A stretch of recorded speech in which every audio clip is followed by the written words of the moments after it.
Good morning student. बेटा 9th B class आपकी SST class, और एसएसटी में आपका चौथा चैप्टर चल रहा है जलवायु।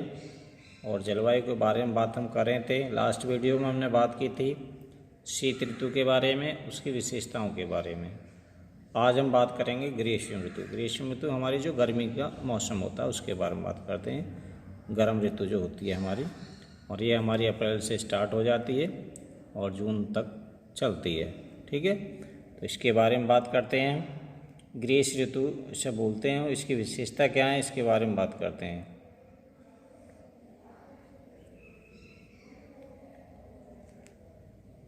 नंबर 1, इस ऋतु में देश के उत्तरी भाग में तापमान में वृद्धि होती है।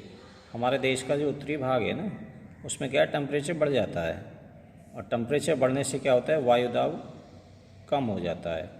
इस चैप्टर में बार बार आपको बता रहा हूँ कि जिन क्षेत्रों में टेम्परेचर अधिक होगा वहाँ वायु दाब कम आता है, जिन क्षेत्रों में टेम्परेचर कम होता है वहाँ वायु दाब अधिक आता है। ठीक है, तो ये ध्यान रखने वाली बात है। मई के अंत में उत्तर पश्चिम में थार के रेगिस्तान, थार का रेगिस्तान हमारा कहाँ है, राजस्थान में है। हमारे भारतवर्ष में एक ही मरुस्थल है, इसका नाम है थार, थार मरुस्थल, और वो रेगिस्तान है।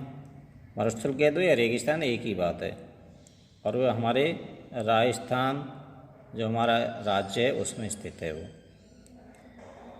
तो रेगिस्तान से लेकर पटना और छोटा नागपुर पठार तक एक निम्न ताप का लंबवत क्षेत्र उत्पन्न हो जाता है।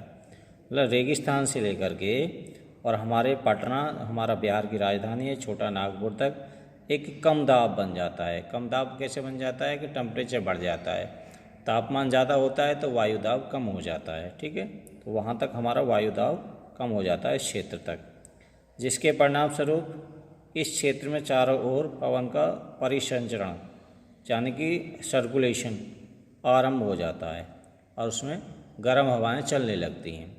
अच्छा, इन गर्म हवाओं को क्या कहते हैं, लू कहते हैं। लू के बारे में क्या क्या होती हैं लू। गर्मी के मौसम में ग्रीष्म काल का एक प्रभावी लक्षण है, यह है धूल भरी आंधियाँ आती हैं यहाँ पे, है नहीं, और सूक्ष्म पवनें चलती हैं। सूखी पवनें, गर्म हवाएं चलती हैं, उन्हें लू कहते हैं। भारत के उत्तर और उत्तर पश्चिम भागों में दिन के समय लू पवनें चलती हैं। लू पवनें कौन सी होती हैं, गर्म हवाएं होती हैं। तापमान अधिक होता है और हवा भी उससे गर्म हो जाती है, तो उनको लू कहते हैं। उत्तरी भारत में मई महीने में सामान्यतः धूल भरी आंधी आती है। मई में क्या है, हवा बंद हो जाती है और हवा कम होने से और चारों तरफ की हवा उस क्षेत्र में भाग दौड़ने लगती है, तो वो एक आंधी का रूप धारण कर लेती है। तो मई में ज़्यादातर धूल भरी आंधियाँ चलती हैं, बरसात बहुत कम होती है, ज़्यादातर उसमें धूल भरी आंधियाँ ही आती हैं।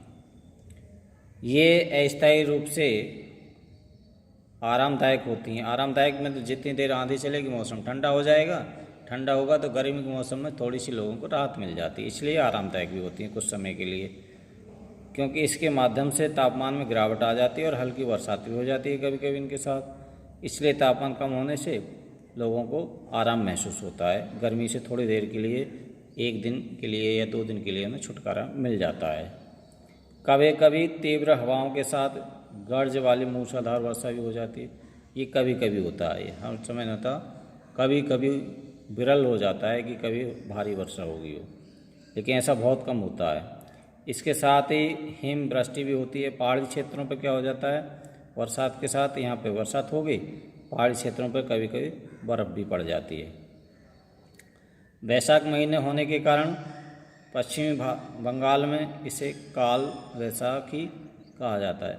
वैशाख का महीना होता है, इसमें ज़्यादातर धूल भरी आंधियाँ आती हैं, बरसात भी हो जाती है, और पश्चिम बंगाल जो हमारा ही स्टेट है उसे काल वैशाखी के नाम से भी इसे जाना जाता है। आगे बात करते हैं।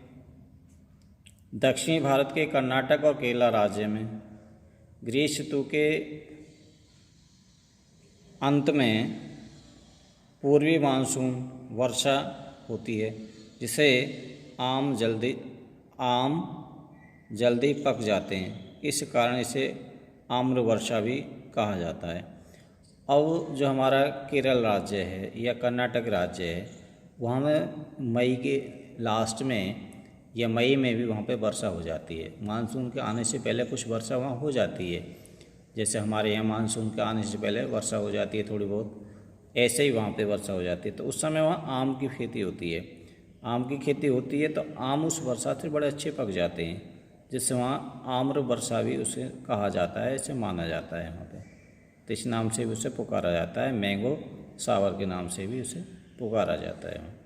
ठीक है, तो आज हमने बात करी ग्रीष्म ऋतु के बारे में, इसकी विशेषताओं के बारे में बात की हमने।